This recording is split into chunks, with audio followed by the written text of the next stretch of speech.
E para, deklarata e zotit Pacaj është një deklaratë emocionale, padyshim që njeriu që shkon për të kallëzuar dhe del përpara gazetarëve dhe dridhej për atë që kallëzonte, s'duket normale.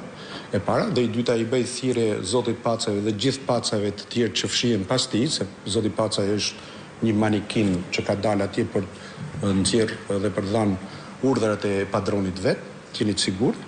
Të i bëj një thirrje që të ruaj qetësinë, të fusë njerëzit në zonat e tyre dhe në qendrat e tyre elektorale, mos dalin natën në orën 1:30, sepse personat dhe ajo zonja që ka bërë një deklaratë në orën 1:30 të natës ka qenë në Bab, në banesa, dhe në banesë në orën 1:30 shkohet.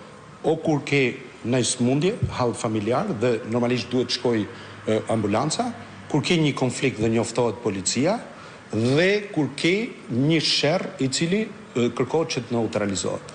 Fakti që nuk kanë qenë në shtabin elektoral apo në banesën ku pretendohet, është një gënjeshtër e pastër, e pa skrupull. Dhe unë i bëj thirrje edhe zotit Roku, Andrejca si e ka, edhe motrës, dhe nuk ka intimidim të kandidatit, por janë familjar të cilët përdoren.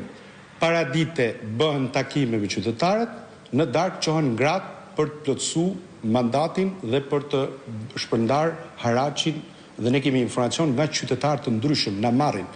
I bëj thirrje zotit Paci të heqë dorë nga imagjinatat e pistoletave imagjinare të cilët ai ka në trunën e tij dhe të dalet bëj fushat i qetë, por mos të vjedh vota.